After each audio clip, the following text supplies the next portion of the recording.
আচ্ছা, তাহলে আমরা এখন শিখব যোগ।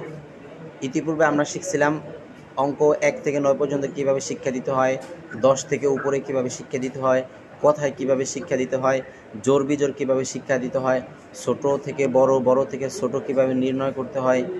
হ্যাঁ, মোটামুটি সবগুলো শিখে আসছি। আমরা এখন শিখব যোগ, বাচ্চাদেরকে কিভাবে শিক্ষা দিতে হবে। যোগের পরে শিখব বিয়োগ কিভাবে শিক্ষা দিতে হয়, বিয়োগের পরে গুণ, তারপরে ভাগ। আচ্ছা, তাহলে আমরা এখন শিখব যোগ অঙ্ক বাচ্চাদেরকে কিভাবে শিক্ষা দিতে হয়।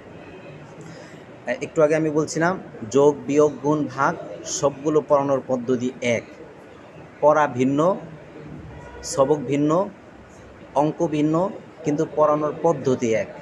তাহলে যে যোগ অঙ্ক যেভাবে বাচ্চাদেরকে শিক্ষা দিব, বিয়োগ গুণ ভাগ একই পদ্ধতিতে একইভাবে বাচ্চাদেরকে শিক্ষা দিব। পড়া ভিন্ন, পড়ানোর পদ্ধতি এক। চলেন আমরা এখন শিখব যোগ। আপনারা সকলে এই বোর্ডে আমার হাতের দিকে দেখতে থাকেন।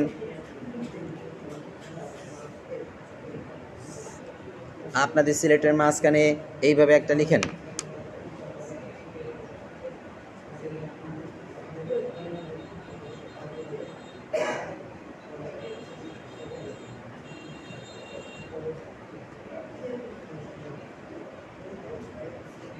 সকলেই বোর্ডে দেখেন, এটার নাম যোগ চিহ্ন।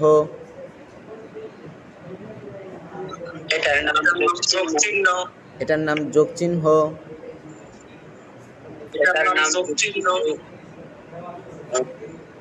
যোগ অর্থ একত্র করা। যোগ অর্থ একত্র করা।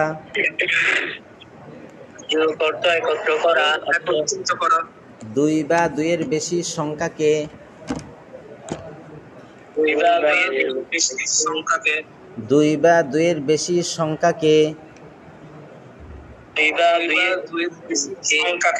একত্র করার নিয়মকে যোগ বলে।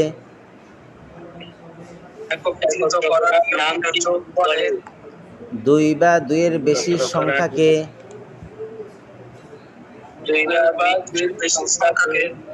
একত্র করার নিয়মকে যোগ বলে।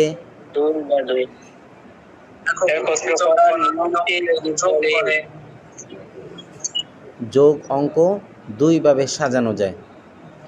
একটা হচ্ছে উপর নিচ, আর একটা হচ্ছে পাশাপাশি।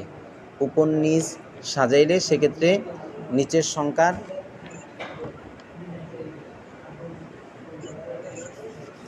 আচ্ছা আমি দেখাই দিই, দেখেন। তাহলে যোগ অঙ্ক দুইভাবে সাজানো যায়, একটা হচ্ছে উপর নিচ আর একটা হচ্ছে পাশাপাশি। উপর নিচ সাজাইলে সেক্ষেত্রে নিচের সংখ্যার বাম পাশে যোগ চিহ্ন বসিয়ে নিচে সরল রেখা টেনে তারপরে যোগফল বসাইতে হয়। আর পাশাপাশি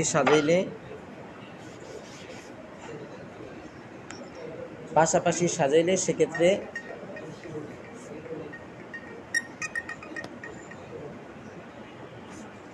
দুই সংখ্যার মাঝখানে যোগ চিহ্ন বসিয়ে ডান পাশে সমান চিহ্ন দিয়ে এরপরে যোগফল বসাইতে হয়। তাহলে যোগ অঙ্ক দুইভাবে সাজানো যায়, একটা হচ্ছে পাশাপাশি আর একটা হচ্ছে উপর নিচ। উপর নিচ সাজাইলে সেক্ষেত্রে নিচের সংখ্যার বাম পাশে যোগ চিহ্ন বসিয়ে নিচে সরল রেখা টেনে তারপরে যোগফল বসাইতে হয়। আর পাশাপাশি সাজাইলে সেক্ষেত্রে দুই সংখ্যার মাঝখানে যোগ চিহ্ন বসিয়ে ডান পাশে সমান চিহ্ন দিয়ে এরপরে যোগফল বসাইতে হয়। আমি আপনাদেরকে 3-4 বার বা 5-6 বার করে বলছি, আপনারা বাচ্চাদেরকে বেশ কয়েকবার করে বলবেন এবং ধীরে ধীরে বলবেন, যাতে করে বাচ্চারা সহজে বুঝতে পারে।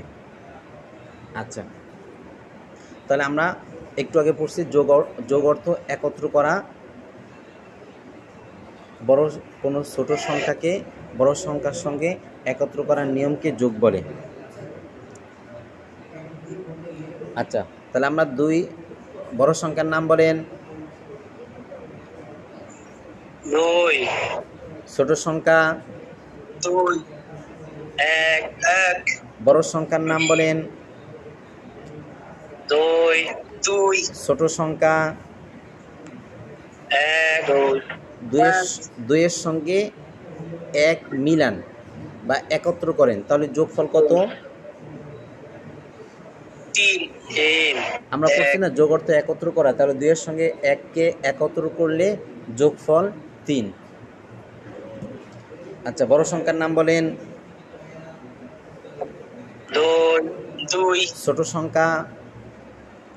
দুই এক দুইয়ের এক সঙ্গে এক রে একত্র করলে যোগফল কত আসে? তিন 3। তাহলে এটা হচ্ছে বইয়ের ভাষা, কিন্তু বাচ্চাদেরকে বাচ্চাদের ভাষায় বুঝাইতে হবে এবং সহজ ভাষায় বুঝাইতে হবে। সহজ ভাষা কি? যে আমার হাতে বাম হাতে 2টা চক আছে, ডান হাতে একটা চক আছে। তাহলে আমরা এই চককে আমরা এখন যোগ করব, একত্র করব। যোগ অর্থ একত্র করা। তাহলে আমরা এই চককে আমরা এখন একত্র করব, 2 হাতের চককে আমরা একত্র করব বা যোগ করব। তাহলে আমার বাম হাতে, বাচ্চাদেরকে জিজ্ঞাসা করবেন আমার বাম হাতে কয়টি চক, বাচ্চারা বলবে 2টি। ডান হাতে কয়টি? 1টি। তাহলে বাম হাতের 2টি চকের সঙ্গে আমরা ডান হাতের একটি চককে একত্র করলাম। তাহলে বাম হাতে এখন কয়টা চক? বাচ্চারা বলবে 3টা চক। এটাই হচ্ছে যোগ। ঠিক আছে, এটাই হচ্ছে যোগ। এরপরে একটু আগে বলছিলাম যে মাদ্রাসার সেক্রেটারি 2জন ছাত্রকে গতকালকে দাওয়াত করছে তার বাড়িতে আজকে দুপুরবেলা খাবার খাওয়ার জন্য। একটু আগে ফোন দিয়ে বলছে যে 2জন ছাত্রর সঙ্গে আবদুল্লাহকেও নিয়ে যেতে হবে। আরও একজনকে দাওয়াত করছে, আবদুল্লাহকে নিয়ে যেতে হবে। তাহলে গতকালকে 2জন দাওয়াত করছে, আজকে একজন দাওয়াত করছে। তাহলে গতকালকে 2জনের সঙ্গে আজকে একজনকে যদি আমরা মিলাই, একত্র করি, তাহলে কয়জন হবে? সেক্রেটারি বাড়িতে কয়জন যাবে আজকে দুপুরবেলা দাওয়াত খেতে? 3জন। ঠিক আছে, এভাবে প্রয়োজনে বাচ্চাদেরকে দাঁড় করাই। এই যে এখানে কয়জন আছে? 2জন। এই আপনারা 2জন দাঁড়ান। এখানে কয়জন আছে? 2জন।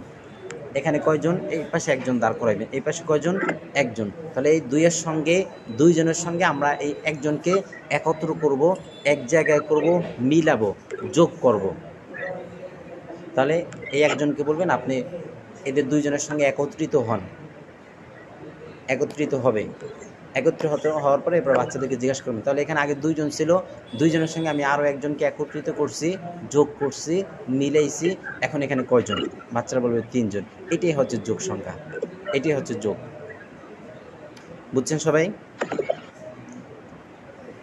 জি আলহামদুলিল্লাহ। আচ্ছা, তাহলে এইভাবে বাচ্চাদের মতো করে বুঝাইয়া তারপরে বুঝাই দিতে হবে, বইলা বুঝাই দিতে হবে। আর যদি বইয়ের ভাষায় বলি যোগ অথর একত্র করা, 2-এর সঙ্গে 1 মিলান, 2-এর সঙ্গে 1 মিলাইলাম, তাহলে যোগ কত হলো? 3। 2-1জন বাচ্চারা বুঝবে, বেশিরভাগ বাচ্চারা বুঝবে না। 2-এর সঙ্গে 1 কেমনি মিলাইলাম? কই মিলে নাই তো, 2টা তো 2 জায়গায় রয়েছে। 2-এর সঙ্গে 1 মিলাইলাম, কই 2টা তো 2-এর জায়গায়, 1 তো 1-এর জায়গায়। তাহলে এখানে 3 কেমনে হইলো? মানে অনেক বাচ্চারা বুঝবে না, যেগুলো একটু সহজ সরল বোকা টাইপের। তাহলে এভাবে যদি বুঝান যে আমার হাতে 2টা চক আছে, আপনি আমার আরও একটা চক দিলেন, তাহলে কয়টা চক হলো? 3টা। এটা হচ্ছে যোগ করা। আমি আপনাকে গতকালকে 2টা চক দিয়েছি, 2টা চকলেট দিছি, সেই 2টা চকলেট এখন আপনার কাছে আছে, আজকে আবার আমি একটা চকলেট দিলাম, তাহলে আপনার কাছে কয়টা চকলেট হলো? 3টা। এটাই হচ্ছে যোগ। ঠিক আছে, এভাবে সহজভাবে বাচ্চাদেরকে বুঝাইতে পারবেন না?